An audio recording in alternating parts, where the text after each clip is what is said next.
දීර්ඝාෂ වේවා කියලා ප්‍රාර්ථනා කරනවා ඔයාලා හැමෝටම. ශරීරයේ උෂ්ණය වැඩිවීම කියලා කියන්නේ අද වෙනකොට බොහෝමයක් දෙනාට තියෙන විශාල ගැටලුවක්. රක්තය, රක්ත වාතය, රත්පිත් වගේ විවිධාකාර නම් වලින් මේ ශරීර උෂ්ණය වැඩිවීම හඳුන්වනවා.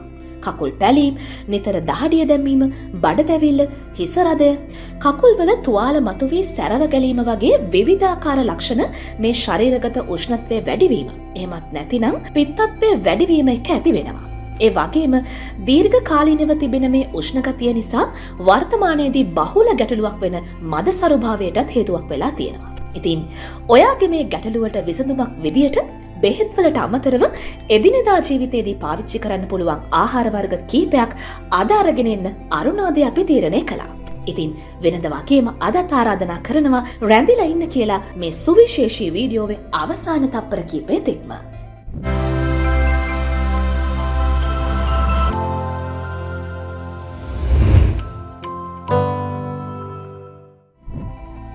අංක 1.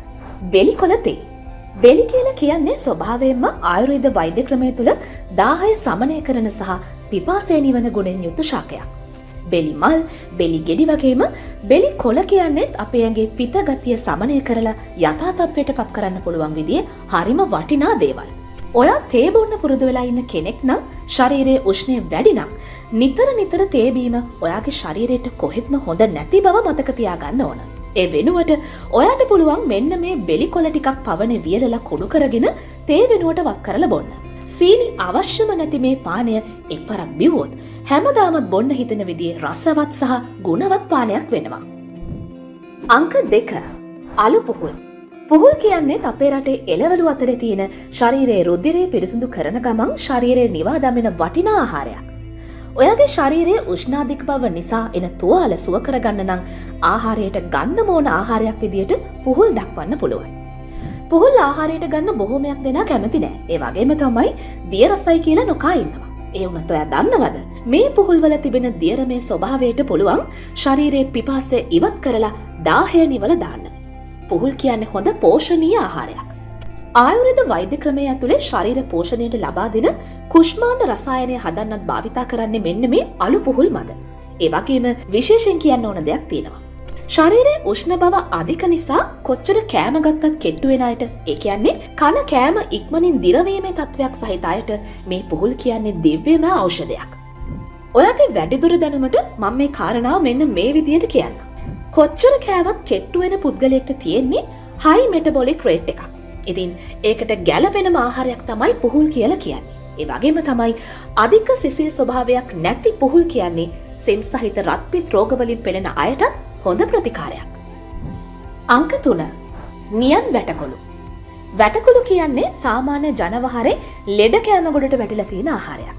ඇත්තටම එහෙම වෙලා තියෙන්නේ ඕනෙම ලෙඩක් හැදුනහම කන්න පුළුවන් විදිහේ ඇකට කිසිම අහිතකර බවක් නැති සහ අදාළ රෝගයේ තිබියදීම ශරීරය ශක්තිමත් කරන්න පුළුවන් ගුණයක් වැටකොළු වලට තියෙන හින්දා. වැටකොළු වල 90%ක්ම අන්තර්ගත වෙලා තියෙන්නේ ඖෂධීය ජලය. මේ ජලයේ විවිධ පෝෂක වර්ග විශාල ප්‍රමාණයක් අන්තර්ගත වෙලා තියෙනවා. ඒ වගේම තමයි ශරීරයේ රුධිරය පිරිසිදු කරන ගමන් ශරීරය වියලීමෙන් ආරක්ෂා කරන ගුණයක් වැටකොළු ආහාරයට ගන්න ඔයාට ලබා ගන්න පුළුවන්. ශරීරයේ පිත් ස්වභාවය වැඩි, එහෙමත් නැතිනම් උෂ්ණ ගතිය වැඩි ඔයාට සතියකට කිහිපවරක් ආහාරයට ගත යුතුම කෑමක් තමයි වැටකොළු කියලා කියන්නේ. අංක 4. කොත්තමල්ලි ශීත කසාය. කොත්තමල්ලි කියන්නේ ඔයාට නිතර ඇතිවන පිපාස ස්වභාවය නිවා දමන රුධිරය පිරිසිදු කරන ඖෂධයක්. කොත්තමල්ලි නිකම්ම තම්බල බීමෙන් ලැබෙන ගුණයට වඩා ගුණයක් මේ සුවිශේෂී කොත්තමල්ලි ශීත කසාය සකස් කර ගැනීමෙන් ලැබෙනවා. මේ කසාය සරලව සකස් කරගන්න පුළුවන් විදියක් මම ඔයාලට කියන්නම්. කොත්තමල්ලි ටිකක් හොඳින් කුඩු කරලා උණු වතුර භාජනයකට දාලා තැම්බෙන්න තියන්න. ඊට පස්සේ කුඩා මැටි බඳුනකට දමලා රැයක් පෙඟෙන්න තියන්න. මේ කොත්තමල්ලි පෙඟුණු ජලය එහෙමත් නැතිනම් සීත කසාය උදෑසන හිස්බඩ පානය කරන එකෙන් මුළු ශරීරයම එකවරම සිසිල් කරගන්න පුළුවන්.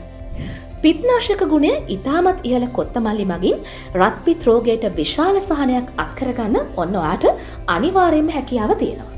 ඉතින් අද අරුණෝදය නාලිකාව තුළින් ඔයා දැනුවත් වෙන්න ඇති කොහොමද මේ ඔයාගේ ශරීරයේ තියෙන උෂ්ණාධික ස්වභාවය ඉවත් කරගන්නේ කියලා.